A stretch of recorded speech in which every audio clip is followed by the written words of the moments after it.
Hola, hola, buenas tardes, gracias por acompañarnos una vez más a través de nuestra agenda informativa y que hoy nos va a ocupar un espacio político. Hoy vamos a ser gobernados por las mujeres y sobre todas las cosas una campeona en el deporte y también una campeona en el ámbito político. Sin usar adjetivos dadivosos con ella, estamos hablando con la diputada Silvia Bessi Ayala Figueroa, a quien vamos a tocar temas de interés nacional para seguir dialogando y ver las expectativas y qué nuevas primicias nos tira a través de esta agenda informativa. Diputada, buenos días, ¿qué tal está? Buenos días, contenta, siempre atender a los medios es un gusto, pero sobre todo cuando es acá en mi ciudad. No siempre tenemos el espacio de poder estar de cerca con ustedes porque nos toca cumplir la jornada de trabajo en Tegucigalpa, pero cuando se presenta la oportunidad pues aprovechamos para comunicarnos directamente con la población de nuestro departamento desde aquí de San Pedro Sula. Bueno, vamos a entrar, como decimos nosotros, tirar toda la carne al asadón con las preguntas de fuego.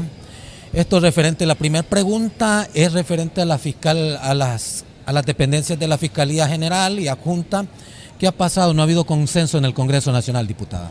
No, todavía no hay consenso. Es difícil alcanzar el consenso cuando hay intereses en juego, cuando hay personas que sienten que si no se elige un fiscal que les garantice impunidad, podrían ser sometidos a alguna investigación, podrían eventualmente presentárseles algún requerimiento fiscal.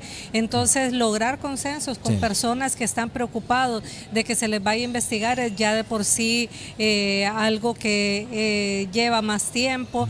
Hay muchas situaciones que se han venido dando porque estas pláticas el pueblo hondureño tiene que saber que se iniciaron desde el momento que estábamos en los diálogos para lograr el consenso que nos permitió alcanzar la mayoría calificada para elegir magistrados y magistradas de la Corte Suprema de Justicia.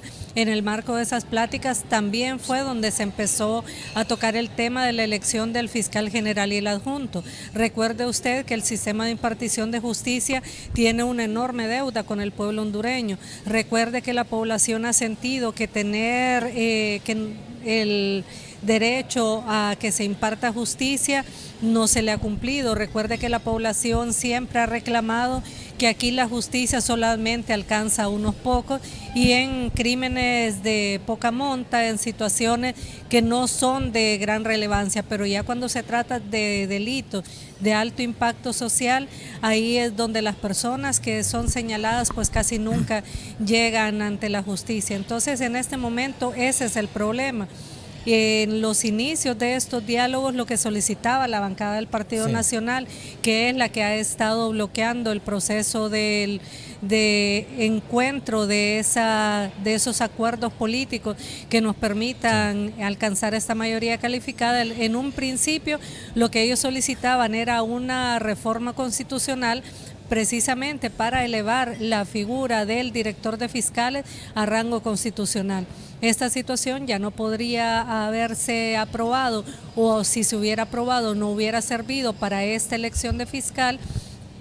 En primer lugar, porque el periodo constitucional del fiscal general y adjunto es de 5 años y esos 5 años se le vencieron tanto al fiscal general como al adjunto el 31 de agosto del presente año. Entonces, para esta elección no aplicaría porque una reforma constitucional tiene que ser ratificada en la siguiente legislatura. Luego solicitaron que se aprobara un decreto que por esta única vez la elección del director de fiscales la haría el Congreso Nacional. ¿Por qué tanto interés del Partido Nacional en la dirección de fiscales? Precisamente porque esta dirección de fiscales es la que lleva el manejo operativo de todos los expedientes que se conocen en el Ministerio Público. En función de estos temas de investigación, de presentación de requerimientos, tiene mucho más beligerancia que la propia Fiscalía Adjunta. Y lo que se quiere es que lo que se quería o se pretendiera que lo eligiera el Congreso para que el director de fiscales no dependiera de la Fiscalía General de la República, una situación que nos hubiera colocado prácticamente con 2 fiscales.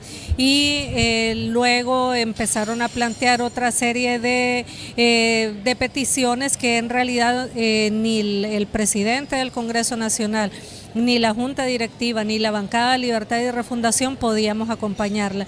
No vamos a garantizar la impunidad a ninguna persona del partido que sea por actuaciones que han cometido y que deban ser investigadas.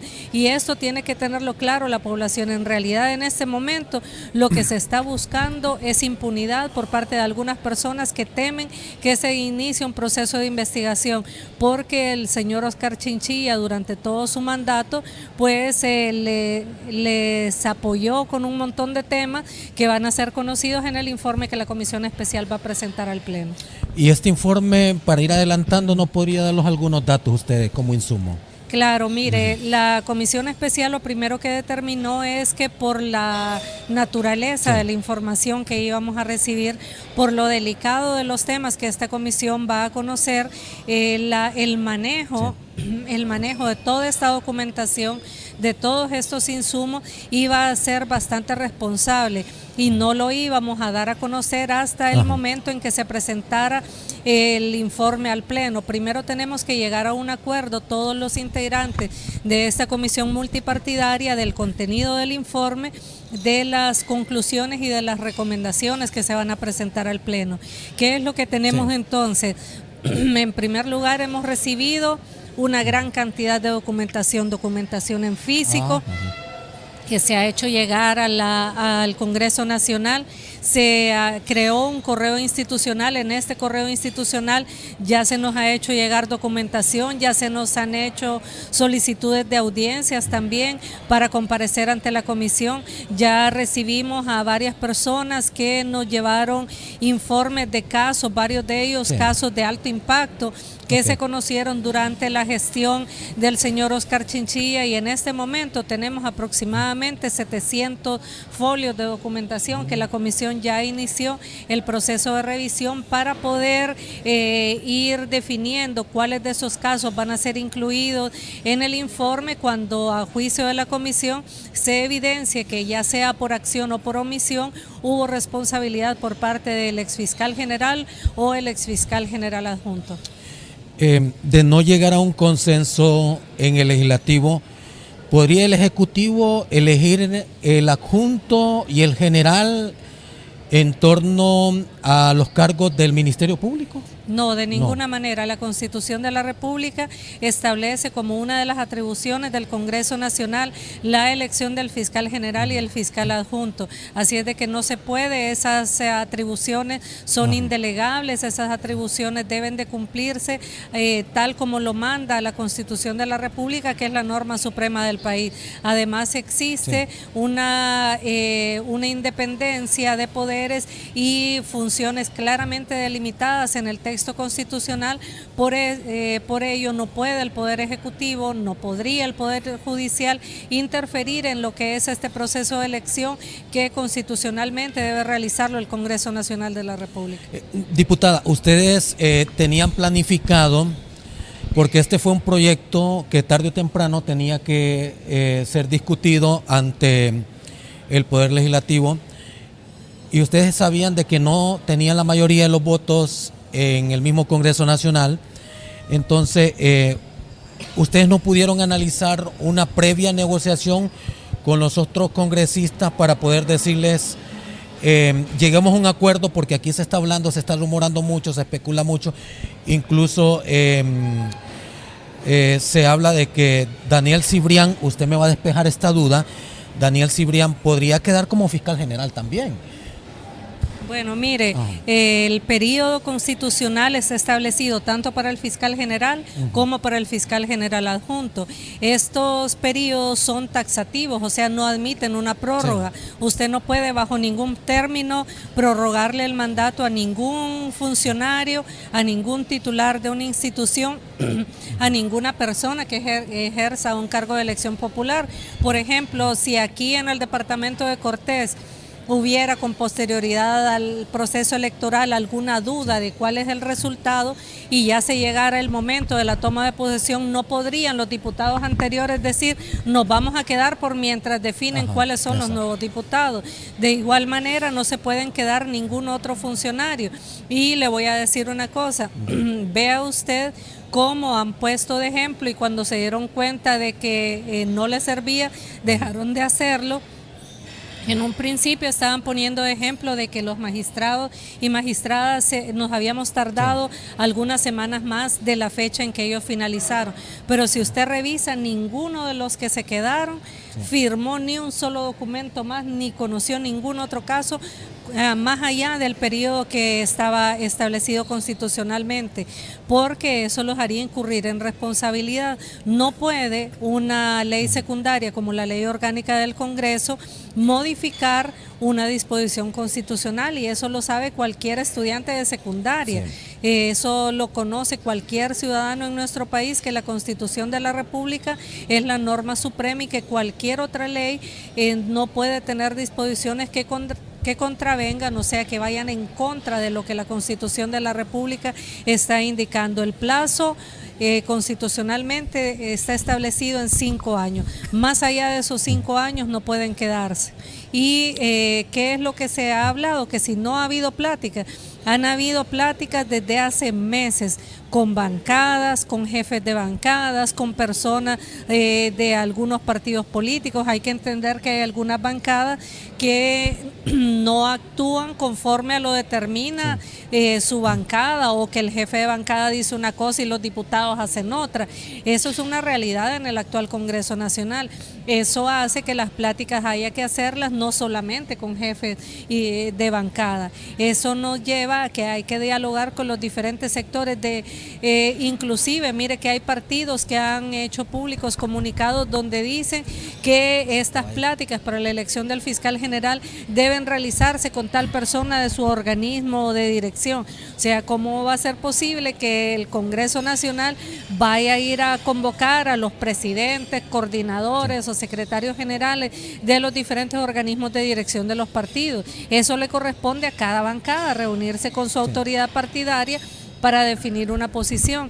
Pero esta situación, yo le recalco que el problema aquí es el conflicto de intereses bastante grande que hay. Mire, ahí en esa documentación que fue a dejar el ministro director del SAR, ahí hay información de diputados y diputadas. De veras, qué interesante. En esta comisión que también presido yo y que está pendiente la entrega de ese informe, la comisión especial que investigó el proceso de aprobación del Código Penal, el que el pueblo hondureño conoce como Código Penal de la Impunidad. Esa comisión ha logrado confirmar una gran cantidad de irregularidad en torno al Código Penal. Pero, ¿por qué le traigo esto a colación? Porque la Ley Orgánica del Congreso Nacional manda que cuando un diputado o una diputada tenga conflicto de intereses con algún tema que se está debatiendo en una comisión o en el Pleno del Congreso, obligatoriamente tenga que apartarse del conocimiento. ¿Qué es lo que sucede aquí? Tuvimos diputados investigados por la Maxi, diputados señalados por algunos casos de corrupción, dictaminando y aprobando el Código Penal de la Impunidad. O sea, los investigados decidieron qué tipo de penas querían que les colocaran a los casos o a los delitos que les estaban imputando. Por eso es que luego vimos cómo se disminuyeron las penas en los delitos de corrupción, cómo hubo una disminución de penas en los delitos de violencia contra las mujeres. Además de que escogieron el tipo de ley que querían que les aplicara, ahora quieren escoger al fiscal que va a estar al frente del organismo que lleva la conducción de las investigaciones y que presenta los requerimientos fiscales. Bueno, diputada, vamos a hacer un stop con el tema que hoy hemos querido platicar con usted y poder tener su punto de vista referente a un par de preguntas que nosotros le vamos a ir realizando en el desarrollo del mismo. Vamos a irnos a nuestra primera pausa. Después de la pausa vamos a continuar. Hay varias preguntas en discusión que vamos a plantearle, como le decía, a la diputada Silvia Ayala del departamento de Cortés. A usted que quiera realizar cualquier actividad o evento, le recuerdo visitar el Hotel Copal Convention Center para que visite y disfrute de toda su estadía, un ambiente de confort y también un paraíso terrenal que cuenta nuestra querida San Pedro Sula y nuestro país, que resalta lo turístico y las bondades del turismo nacional. Primera pausa, ya regresamos.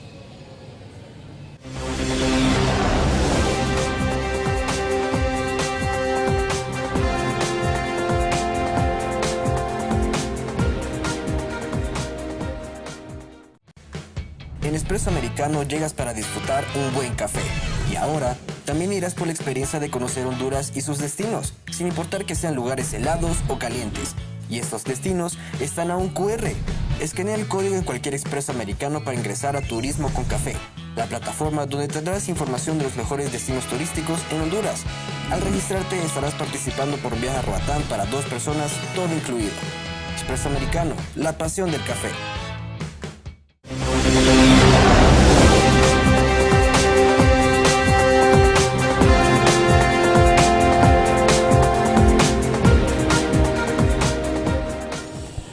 Gracias por continuar viendo nuestro programa como cada sábado a partir de las 7 de la mañana y el domingo a la 1 de la tarde, y que hoy hemos brindado este espacio para poder dialogar con la diputada del departamento de Cortés, abogada Silvia Bessi Ayala Figueroa. Yo trato de rescatar esta información porque es bueno de que los funcionarios los conozca el pueblo hondureño por todo su nombre y conozca la trayectoria y todo lo que andan haciendo en pro del pueblo hondureño. Bueno, diputada, creo que no hemos dejado cabos sueltos con el tema de la fiscalía. Vamos a preguntar hoy, nos interesa bastante saber sobre esta comisión que se ha creado, la comisión de investigación de seguridad que ustedes han creado. ¿Cuál es el objetivo de esta comisión? Bueno, la Constitución de la República establece que le corresponde al Congreso Nacional, entre muchas otras atribuciones, la creación de comisiones especiales para la investigación de asuntos de interés nacional, y también manda la Constitución de la República que la comparecencia ante un llamamiento de esta comisión es obligatoria para cualquier ciudadano o ciudadana. Luego, el artículo 22, numeral 14 de la Ley Orgánica del Congreso Nacional establece como parte de las atribuciones del presidente del Congreso Nacional el nombramiento de las comisiones especiales.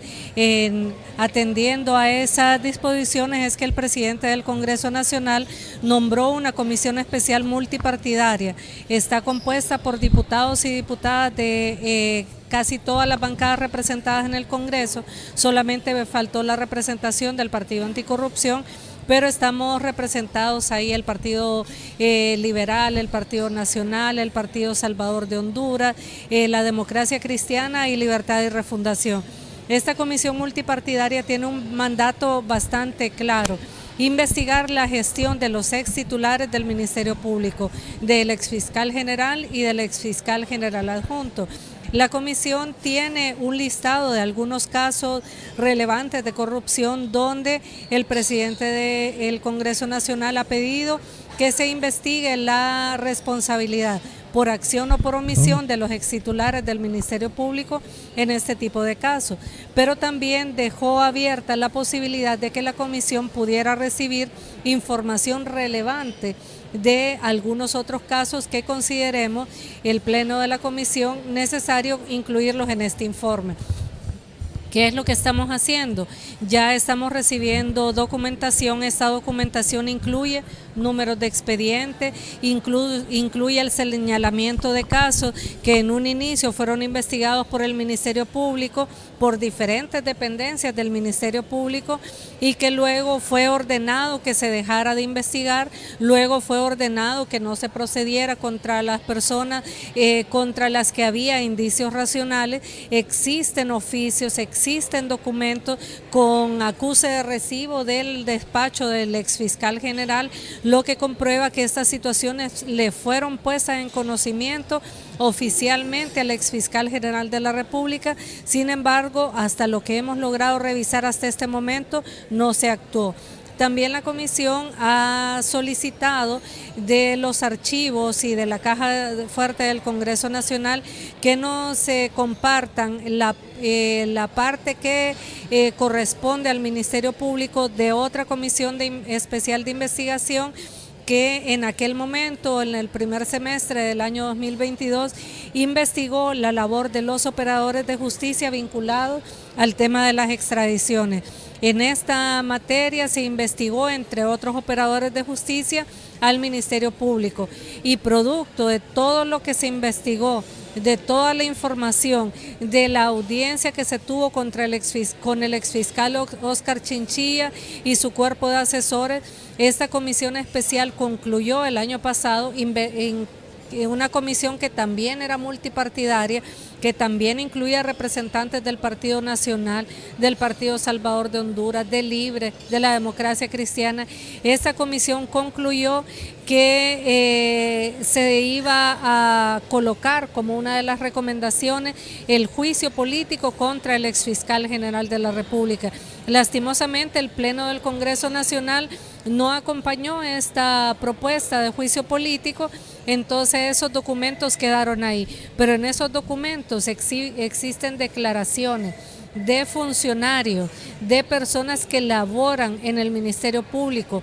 Existen las copias de los documentos y tenemos señalados los números de expedientes donde están los originales, en que se acredita que teniendo conocimiento de actuaciones irregulares en el manejo de casos de alto impacto que conocía el Ministerio Público, el fiscal general no actuó como correspondía de acuerdo a la ley orgánica del Ministerio Público y sobre todo en cumplimiento al mandato constitucional. Esto también lo estamos retomando, pero hemos tenido ya comparecencias que nos han dejado información sumamente importante, como la que tuvo la exdirectora de Medicina Forense, la doctora Yulicia Villanueva, quien nos informó de varios casos que ella conoció cuando era directora de Medicina Forense, en los cuales ella presenta documentos que la comisión está revisando para poder concluir cuáles de estos casos, todos ellos de bastante impacto mediático y de impacto social en nuestro país, cuántos de estos casos se van a incluir también en este informe de la comisión especial.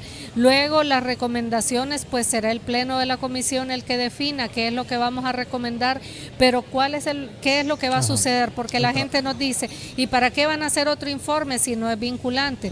Es correcto, el informe no es vinculante, pero ese informe va a ir acompañado de documentación. Ninguno de los temas, de los casos que se consignen en ese informe va a poder aparecer ahí si no tenemos documentos, si no tenemos personas que den referencia de cuáles fueron las situaciones irregulares que sucedieron.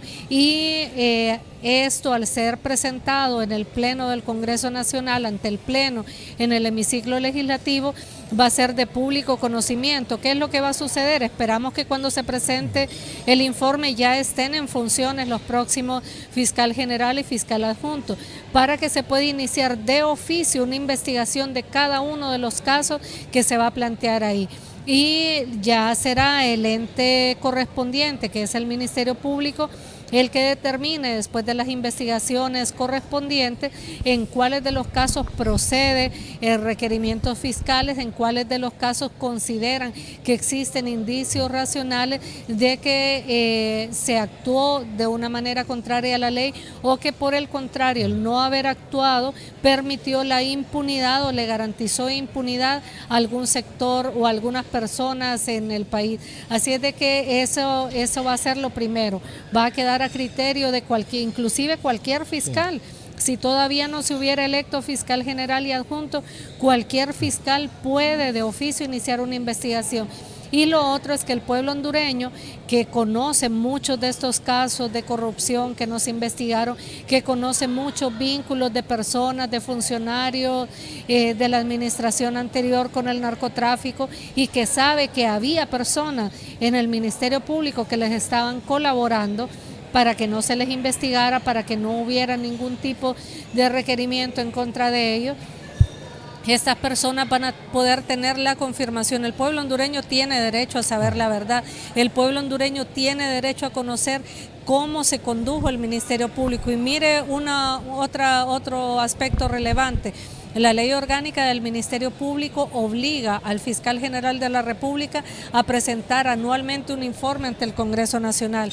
El señor Oscar Chinchilla finalizó su periodo de 5 años y a las pocas horas ya estaba cruzando la frontera hacia Nicaragua. No presentó un informe de su mandato, fue electo y reelecto ilegalmente. actuó y dejó de actuar en una gran cantidad de casos que en este momento estamos revisando, pero y ni siquiera tuvo la responsabilidad, la mínima responsabilidad de dejar un informe de lo que fue esta gestión que por más de una década propició impunidad y que también sirvió para que el Ministerio Público fuera instrumentalizado para perseguir a luchadores y luchadoras sociales. Diputada, los miembros de la bancada del Partido Nacional dicen que el Partido Libre ha iniciado una cacería de brujas contra ellos y es un método de intimidar a esta institución política. Le pregunto esto, le paso esto porque yo he entrevistado a un par de funcionarios, a exministros, incluso a exdiputados, y me ha dicho, el Partido Libre tiene una campaña feroz para intimidarnos y ceder a muchas peticiones que ellos quieren y que nosotros en el Pleno del Congreso no hemos cedido a muchas de ellas. ¿Qué tan cierto es esto, diputada? Completamente falso. Para empezar, Libre nunca les ha pedido que aprueben decretos que le garanticen privilegios a una pequeña élite de multimillonaria del país. Libre jamás les ha pedido que voten a favor de leyes que vayan en contra de los intereses del pueblo. Libre les ha pedido que acompañen, que enmienden eso que hicieron con la aprobación de ley de secreto. Fue propuesta del Partido Libertad y Refundación derogarla. Libre les ha pedido que enmienden esa responsabilidad porque se cometieron delitos de traición a la patria al aprobar las sedes en el Congreso Nacional. Eso es lo que les ha pedido Libre. Libre les ha pedido que se deroguen esos fideicomisos, se derogaron. Libre ha revisado contratos de energía que son completamente lesivos a los intereses del país. Esas son las solicitudes de Libre, esas son las propuestas de Libre, del presidente del Congreso Nacional, de la Junta Directiva. En ningún momento se ha pedido que se legisle o que se aprueben privilegios para ningún sector en el país. Y lo que ellos plantean de que se les está iniciando una cacería, no, lo que pasa es que hasta ahorita va a empezar a actuar la Fiscalía. La mayor parte de estos casos fueron cometidos y fueron denunciados hace muchos años. Ellos han manejado el Ministerio Público desde hace décadas y han tenido el control, por eso es que nunca ha prosperado una investigación en el país contra varias de las personas, por ejemplo, que luego fueron a cortes de Estados Unidos a declararse culpables de cargos de narcotráfico, pero aquí en Honduras nunca fueron investigados. O por el contrario, una de esas personas aquí en Honduras fue absuelta.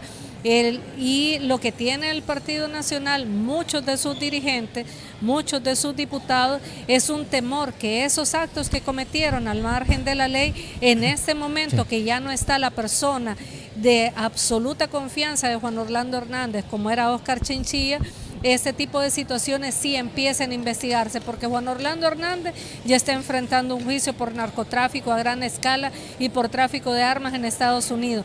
¿Qué es lo que ha salido en ese juicio? Que se utilizó dinero del narcotráfico para comprar votos de diputados y diputadas para elegir la anterior corte. Y en un programa de televisión allá en Tegucigalpa, una diputada actual del Partido Nacional, que hasta este momento es diputada, ella dijo, sí, nosotros les pagamos para elegir la corte.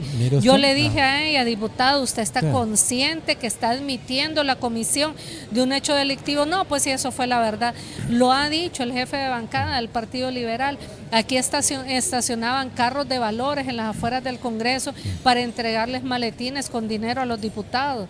O sea, y esas personas que tenían esas prácticas son las que quieren que crea el pueblo hondureño que se les está persiguiendo sin ningún tipo de causa o de responsabilidad. O van a negar que aprobaron la sede, o van a negar que compraron votos para elegir fiscales, o van a negar los documentos que están ya en juicios en cortes de Estados Unidos de que se utilizó la institucionalidad del Estado para garantizar el tránsito por nuestro país de cargamentos de droga.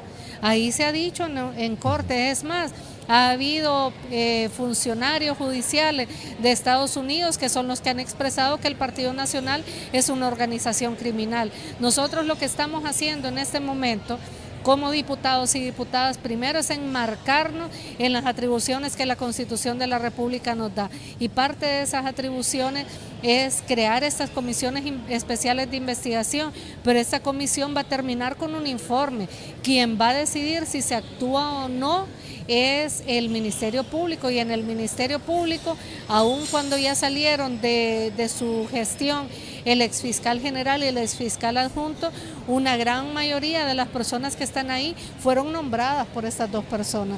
Entonces no es un Ministerio Público que controla Libertad y Refundación, es un Ministerio Público que debe ser una institución donde los fiscales y las fiscales sean personas que están ahí por mérito profesional, que son personas que están ahí porque tienen la decisión de cumplir con esa labor de representar los intereses de la sociedad, no personas que van a estar ahí para garantizar la impunidad o para estar protegiendo los intereses de determinado sector económico o político. Diputada, hablemos del Código de la Impunidad. Este código... Hola. La salud ahí, mira. ¿Ah? Sí. Pero dije que es de la España, la diputada, no hay problema. Bueno, saludos ahí a los amigos olimpistas. Bueno, es que estamos en un ambiente promicio, estamos desde el Hotel Copán Sula, uno de los hoteles, el mejor hotel, ¿por qué no decirlo? Uno de los hoteles que son símbolos de San Pedro Sula. Bueno, vea que ya nos desconcentramos porque hemos metido también el deporte en el ámbito político, en el ámbito de noticias. Bueno, diputada, le decía yo que nos interesa el Código de la Impunidad porque tanto que se ha hablado en las reformas a este código, que ustedes son los primeros que han alzado la bandera y se han opuesto. Y después de que usted me conteste esta pregunta, yo le voy a hacerle otra pregunta relacionada casi a lo mismo, pero quiero que me conteste primero por parte. El Código de la Impunidad afecta, o mejor dicho, beneficia a los delincuentes del país. Absolutamente. Este código disminuye las penas a delitos de corrupción. Este código disminuye las penas a los agresores de mujeres. Mire usted la gran cantidad de femicidios que hay en nuestro país. La mayor parte de ellos ni siquiera son investigados. Y a pesar de que cada vez que se aprueba el presupuesto estamos pendientes de los recursos necesarios para las unidades especializadas en investigación de muertes violentas de mujeres y femicidios. Estos casos de femicidios casi nunca son investigados y las penas que se les redujeron sustancialmente en el Código Penal. Pero fíjese usted, este código sí le incrementó las penas a los luchadores y luchadoras sociales. En este código se modificaron tipos penales como el de usurpación, que ahora el tener un proceso por usurpación es más delicado que tenerlo por otro tipo de delitos de corrupción. Tener una denuncia por usurpación puede habilitar una figura que crearon en el código que se llama desalojos preventivos. Estos desalojos han llevado una gran cantidad de inestabilidad, injusticia y violación de derechos humanos a nuestros campesinos y campesinas, a los defensores de los recursos naturales, a los defensores y defensoras de territorio. Vea usted cómo aprovechando un desalojo preventivo, desalojaron a los garífunas del primer lugar donde llegó el pueblo garífuna a Honduras, que fue Punta Gorda, allá en el departamento de Islas de la Bahía. De ahí, de un lugar que fue declarado como un sitio histórico por las autoridades hondureñas hace muchos años, en ese lugar los desalojaron otras personas, y así como desalojaron a los garífunas de territorios que ancestralmente les corresponden y que estaban protegidos por convenios internacionales, así han desalojado, aplicando ese artículo del Código Penal de la Impunidad, a los defensores de los ríos y de las tierras, han desalojado a los campesinos de las tierras que están cultivando, y ha habido casos como uno que se dio en el departamento de Colón, donde se estaba discutiendo la propiedad, la legalidad de las tierras, porque tenían los campesinos títulos de esas tierras, y mientras estaba discutiendo eso en otro juzgado, se ordenó un desalojo preventivo, luego se falló a favor de los campesinos, pero ya les habían destruido sus cultivos y sus tierras. Este Código Penal de la impunidad tiene una gran cantidad de situaciones en su parte dispositiva, en la tipificación de los delitos y en las penas, pero lo más grave del Código Penal es el proceso de aprobación, y por eso el presidente del Congreso Nacional el año pasado nombró otra comisión especial multipartidaria que revisamos durante casi 8 o 9 meses todo lo que fue el proceso de aprobación del Código Penal. ¿Y por qué estas comisiones llevan tanto tiempo? Porque una de las actuaciones que fue común de los exfuncionarios del Partido Nacional y de las personas que estuvieron al frente del Congreso Nacional controlado por el Partido Nacional de Honduras es que desaparecieron todo lo que eran registros, archivos, documentos. Entonces ha tocado estar reconstruyendo una buena parte de esos archivos y hemos logrado recuperar para esta comisión que investigó el Código Penal de la impunidad, las grabaciones de audio, las grabaciones de video, las actas de esas sesiones del Congreso Nacional, el proyecto original que se presentó, el proyecto que se dictaminó, el proyecto que fue enviado a la Corte Suprema de Justicia para su opinión, el proyecto que se modificó con una moción de reconsideración y lo que salió publicado en la Gaceta. O sea, todo eso son documentos completamente diferentes.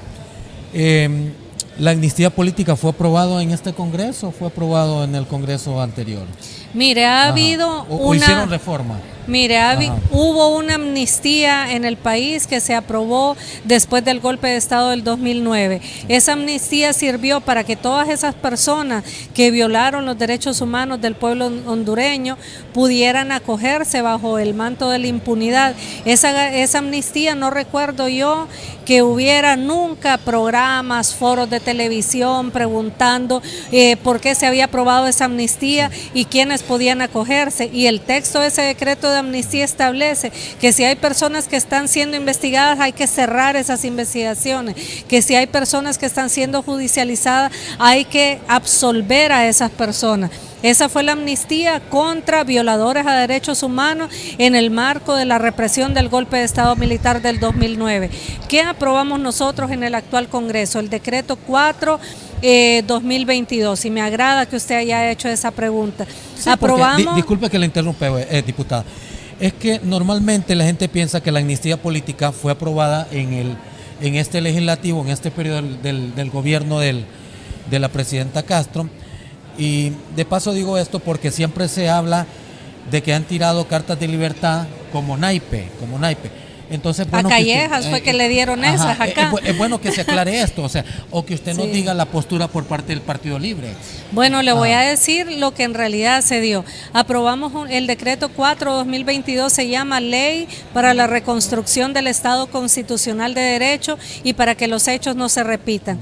En todo el mundo, licenciado, se condenó el golpe de Estado militar, pero aquí en Honduras todavía se seguía diciendo que había sido una sucesión constitucional por parte del golpismo. Luego se aprobó una reparación para las víctimas mortales del golpe de Estado, para sus familias. O sea, se reconoce que hubo un golpe de Estado militar, se aprueba la reparación para las familias y también se aprueba el Pacto de Cartagena. ¿Por qué es importante aprobar el Pacto de Cartagena? Porque fue el que posibilitó que Honduras volviera a todos esos espacios multinacionales de países como Naciones Unidas, como la OEA, etcétera, de donde Honduras había sido expulsado por el golpe de Estado militar. Entonces, este acuerdo de Cartagena permitió que Honduras se reincorporara al Concierto de las Naciones. ¿Cuál es el otro apartado que contiene este decreto 4/2022? El acompañamiento del Congreso Nacional de la República a la presidenta Xiomara Castro para la instalación en Honduras de la Comisión Internacional contra la Corrupción y la Impunidad. Y contiene también una amnistía, pero ¿cuál es la gran diferencia de esta amnistía? Esta amnistía no la concede el Congreso Nacional.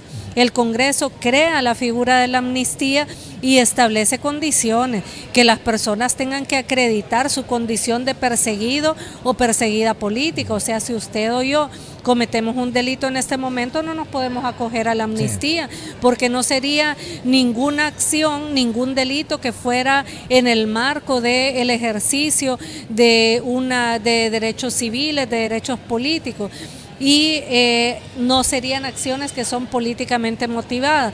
Vea usted, la Comisión de la Verdad que estuvo en nuestro país investigando los hechos del 2009, concluyó que todas esas acusaciones que se habían presentado contra el expresidente José Manuel Zelaya y varios de sus funcionarios, y lo dice así el informe, habían sido políticamente motivados. Y el Acuerdo de Cartagena, en uno de sus puntos, firmado por el señor Porfirio Lobo Sousa, establece el compromiso de detener esos procesos políticamente motivados. Entonces, ¿qué es lo más importante que el pueblo hondureño tiene que conocer? Que una persona puede ir a un juzgado en donde está siendo enjuiciado o donde fue condenado y decir que se quiere acoger a la amnistía, pero la amnistía se la va a otorgar o se la va a denegar un juez o jueza, no es el Congreso, a diferencia del otro decreto que aprobaron para exonerar al golpismo de todos los delitos que cometió en el marco de la represión contra el golpe de Estado. En este caso queda a criterio de un juez o jueza si aprueba o deniega o rechaza la solicitud de amnistía, y ya hay casos donde la han negado. Entonces, ¿cuál pacto de impunidad? Si queda el ente encargado de impartir justicia, el Poder Judicial es quien va a definir si aplica o no aplica la amnistía. Así es de que esto no es parte de una intención, de una matriz que ha construido el Partido Nacional desde que asumimos el gobierno de la República, en el querer bajar el gobierno de Libre al nivel de los gobiernos vinculados con el crimen organizado y narcotráfico que ellos presidieron. Entonces, como saben que no pueden negar que dos expresidentes de ellos enfrentaron juicio, uno de ellos fue condenado en Estados Unidos, Rafael Leonardo Calleja, otro exdiputado, hermano del expresidente ilegal, Juan Orlando Hernández, también fue condenado por narcotráfico a gran escala. El expresidente también del Partido Nacional, Juan Orlando Hernández, está enfrentando cargos por narcotráfico a gran escala y por tráfico de droga, y hay muchas otras personas vinculadas a otros actos de corrupción. Como no pueden negar eso, entonces dicen, pero corruptos tenemos nosotros, pero también ustedes. O sea, no podemos comparar y utilizar toda la institucionalidad del Estado para garantizar el trasiego de droga, porque se han mencionado altos funcionarios y altos jefes militares y policiales que en este momento han declarado en esas cortes de Estados Unidos y han dado la información de a quienes recibían órdenes y cómo ejecutaban ese tipo de delitos. Hoy nos vamos a enfocar en el tema tributario, diputada, porque nos interesa esto que ha hecho Marlon Ochoa, secretario de la SAR. A veces parece como una caricatura, porque en la forma que lo hizo el secretario Ochoa, de llegar con un camión, digo esto porque creo que se presentó las reformas a la ley del sistema tributario en el Congreso Nacional, pero todavía ustedes no los han aprobado en el segundo debate, no ha tenido el segundo consenso, creo, ¿va? No está dictaminado, no está todavía, ni siquiera, pero le voy a explicar. El camión. Se pidió y se emplazó por parte de los directivos del COEP al ministro del SAR para que presentara pruebas. ¿Cuánta información cree usted que pueda haber en SAR de empresas que llevan más de 50 años de no pagar impuestos? O sea, lo de ese camión era cierto, entonces llevaba evidencia. Ahí empezaron a bajar las cajas. Lo que pasa es que siendo responsable, porque la gente decía, ¿por qué no da los nombres? No puede, porque el SAR es una institución de seguridad nacional que no puede estar dando información detallada de cada una de las personas, de los obligados y obligadas tributarios. pero sí puede a requerimiento de la autoridad o entregarle autoridad a la autoridad, que en este caso es el Ministerio Público, la documentación que acredite. Y mire, un Ministerio Público que no está controlado por nosotros, un Ministerio Público que es el mismo que ha estado ahí durante más de una década, se le entrega esta documentación. O sea, cada vez que nosotros y nosotras hablamos es porque tenemos información y documentación de respaldo. ¿Y qué es lo que sucede? Mire, aquí San Pedro Sula es un lugar donde la mayoría de los habitantes vivimos de nuestro trabajo. O sea, hasta antes de asumir esta alta responsabilidad que el pueblo hondureño me confió como diputada del departamento de Cortés, yo me dedicaba al ejercicio privado de la profesión del derecho. Así aquí hay una gran cantidad de microempresarios, emprendedores y emprendedoras, personas que todos los días se levantan a trabajar, a llevar el sustento a su familia. Pero ¿qué es lo que pasa? Miles de compatriotas pagan impuestos, pero hay unas poquitas empresas que tienen más de 20, 30, 40 años de no pagar impuestos. Esto, cuando recuerde que yo soy la vicepresidenta de la comisión que dictamina el proyecto de ley de justicia tributaria. ¿Qué es lo que denuncian los empresarios que pagan impuestos? Que es una competencia desleal por parte de los empresarios, de esos poquitos grandes empresarios que no pagan impuestos. O sea, introducen materia prima y no pagan impuestos, hacen operaciones en el país y no pagan impuestos. Entonces, ¿cómo no va a ser una competencia desleal cuando una empresa más pequeña tiene que importar materia prima pagando impuestos? Paga impuestos en nuestro país y luego tiene que competir con estas grandes empresas. Comparecieron una gran cantidad de personas ante esta comisión. Realizamos 22 audiencias públicas ante esta comisión. El COEP representa todo el sector empresarial, pero hay más de 300,000 empresas, pero no vimos nosotros nunca al COEP hablando de esta competencia desleal, hablando de cómo, por ejemplo, nos decían los gasolineros independientes que están a punto de cerrar operaciones porque en Islas de la Bahía, acogidos al régimen de zona libre turística, importan cantidades exageradas de combustible que no se necesitan en la isla. Entonces ese combustible luego lo traen a tierra firme y es distribuido de manera ilegal. O sea, ese combustible que llegó a Islas de la Bahía sin pagar impuestos, luego lo utilizan para comercializar y claro, lo dan a precio más bajo, que viene a ser una competencia contra nuestros gasolineros independientes. Así hay empresas, hay hoteles que tenían una cantidad determinada de habitaciones, pero que importan televisores para 5 veces más la cantidad de habitaciones que ellos tienen en su hotel. O sea, y tampoco es que esto es para beneficio de todas las personas que quieran dedicarse al turismo, porque digamos en algunos regímenes está establecido que nadie más se puede acoger a ellos. O sea, hay regímenes que solo son para una determinada cantidad de empresas o de personas jurídicas. ¿Y qué es lo que se quiere? Ellos mismos que siempre han estado pendientes de las directrices de organismos internacionales, ya había llamado, ya había algunas observaciones del Fondo Monetario Internacional y de otras instituciones y organizaciones a nivel internacional que expresaban que esta gran cantidad de exoneraciones que no se podían controlar, porque esa es otra situación en donde ya van involucrados diputados y diputadas, aprobaban la exoneración, pero después aprobaban decretos donde no se podía investigar o no se podía monitorear, porque eso nos decían, pero no eliminen las exoneraciones, sino que supervísenlas. Hay unas de esas que no se pueden supervisar, porque en el pasado reciente, en el Congreso Nacional, aprobaron leyes que impiden dar el seguimiento de este tipo de regímenes especiales. Entonces, ¿qué es lo que se quiere? Tenemos que sacar adelante al país. y todos los días esas personas, muchas de las que no pagan impuestos, nos dicen, no hay medicinas en los hospitales. Óigame, si pagaran impuestos, yo le aseguro que habría más capacidad para poder cumplir con la obligación que tiene el gobierno de la República, no solo de abastecer medicinas, sino que brindar mejores condiciones de vida a la población. Entonces aquí, si usted se esfuerza, si yo me esfuerzo, si pagamos impuestos, si somos personas que cumplimos con el país, ¿por qué va a haber un sector privilegiado, una élite empresarial privilegiada que no lo va a hacer?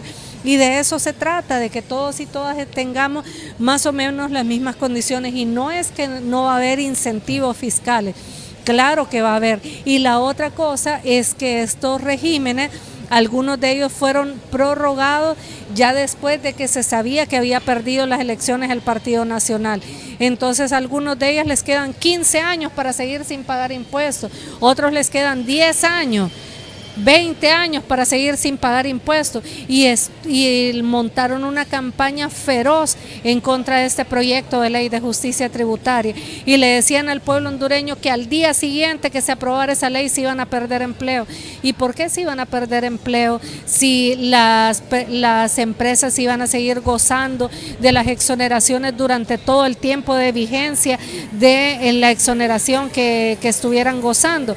Pero sí va a haber otros regímenes en los que se va a buscar que también hay incentivos fiscales, pero también para la micro y pequeña empresa. Ellos son los que en realidad necesitan incentivos para poder fortalecerse, para poder empezar a trabajar y luego ya a volar con alas propias, porque nos decían dos destacados empresarios en una de las audiencias públicas, una empresa que después de 5 años no puede operar si no tiene beneficios fiscales o incentivos fiscales, es una empresa que no tiene capacidad de salir adelante.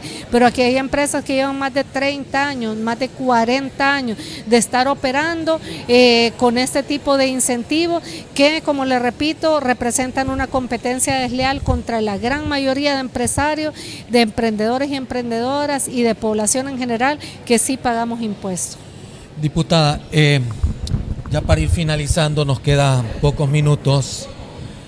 En el marco de la cumbre donde está la presidenta de la República, de la cumbre G77 más China, ¿qué expectativas tenemos de esta cumbre o qué nos puede generar de positivo al país?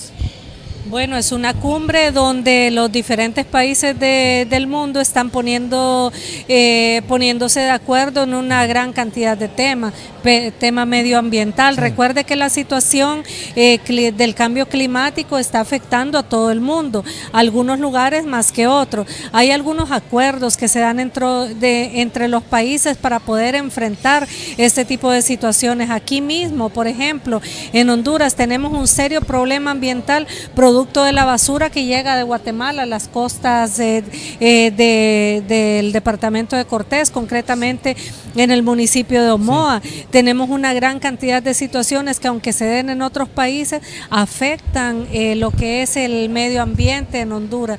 Para eso estas cumbres y para otro tipo de temas, temas como la migración, temas de derechos humanos, temas de ponernos de acuerdo en cómo se van a abordar varias temáticas desde la perspectiva de todos estos países.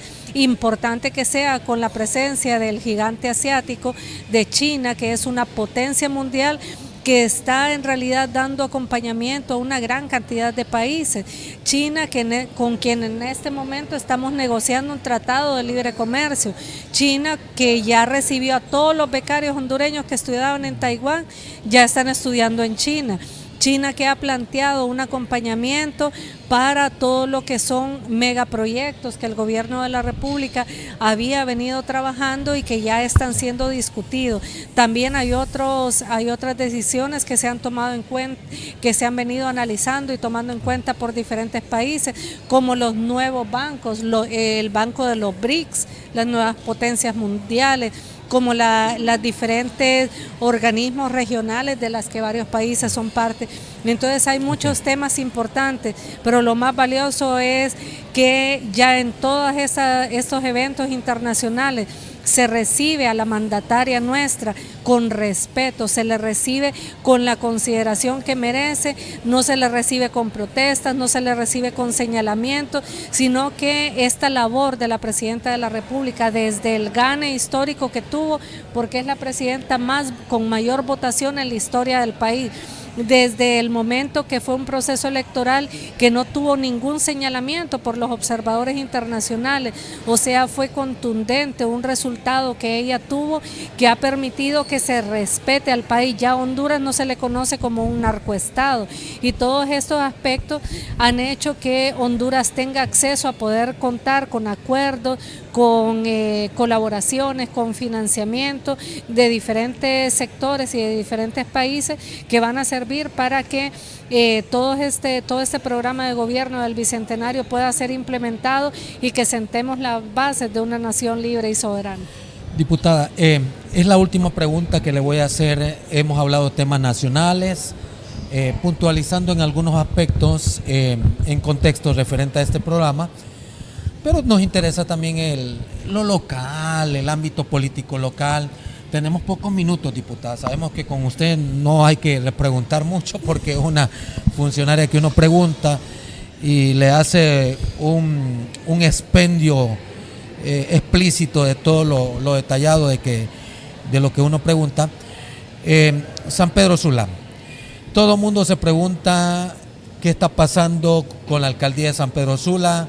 Un alcalde que solo se ha dedicado a hacer show, un alcalde que solo de apodo le dicen alias el pollo, un alcalde que muchos lo critican de loco, y que tiene abandonada San Pedro Sula, incluso, y que ha saludado con sombrero ajeno, y que aunque a usted le duela, le voy a decir esto, porque uno hay que aceptar estas cosas, diputada. Ha inaugurado proyectos que fueron realizados en el gobierno de los cachurecos, cuando Armando Calidonio. Digo esto, diputada, porque ya uno de los candidatos fuertemente del Partido Libre es el ministro de Gobernación y Justicia, a quien ayer en horas de la tarde lo llamamos y me dice que está fuera del país. Y le digo yo, ministro Tomás, me confirma que usted es el candidato del Partido Libre para la alcaldía de San Pedro Sula. Me dice Arlington, y eso andamos. Entonces, la pregunta concisa, solo nada más le hice este contexto. La pregunta concisa es, ¿Libre tendrá un fuerte candidato para recuperar la alcaldía de San Pedro Sula? Brevemente, diputada, porque ya nos quedan pocos minutos. San Pedro Sula merece estar gobernada por ciudadanos y ciudadanas comprometidos con su bienestar y que estén a la altura de lo que representa el municipio de San Pedro Sula. Por eso nos sentimos bastante apenados por esta situación en la que llevamos a la alcaldía de San Pedro Sula a una persona a la que le quedó demasiado grande ese reto, una persona que no se ha esforzado en lo más mínimo por cumplirle a nuestro municipio. Así es de que desde este momento, pues indudablemente dentro del partido ya se empiezan a identificar perfiles como el que usted acaba de mencionar y como otros que se van a dar a conocer en el momento oportuno para que tengamos un candidato o una candidata que tenga los requisitos que se requieren para poder estar al frente de un municipio tan importante como San Pedro Sula. ¿Me contesta sí o no? ¿Aplaza al alcalde de San Pedro Sula? Completamente. Ajá. Ok, gracias, diputada Silvia Bessi. Para mí su mamá creo que le había puesto Bessi Silvia Ayala, pero bueno, Silvia Bessi Ayala Figueroa, gracias enormemente. Sabemos que tiene un viaje para la capital hondureña, antes de los otros medios, porque ahorita es una guerrera que tiene una ideología referente a su movimiento político, que es Partido Libre, y con quien hemos querido conversar con esta campeona en el deporte, porque mire, a ella no la golpean con los golpes bajos, porque es una, en las artes marciales, va cinta verde o cinta negra. ¿Cómo es la vaina? Cinturón negro, tercer dan en karate. Pues ya mira, o sea, que acá solo las de perder llevamos con la diputada Silvia Ayala. Gracias, diputada, y campeona también en el ámbito político, y le han dado algunos menesteres para que ella esté a cargo, y que hasta el momento creemos nosotros que los ha sabido corresponder, porque no queremos usar adjetivos didabosos con la diputada. Al contrario, hemos hecho un par de preguntas que sabemos que tal vez el funcionario se incomoda, pero la diputada ha sido bien paciente referente a este tipo de preguntas. Bueno, nos vamos. Feliz fin de semana. Si Dios nos permite, siempre nos vamos a estar encontrando a través de nuestra agenda informativa para que usted se mantenga muy bien informado. Hasta pronto.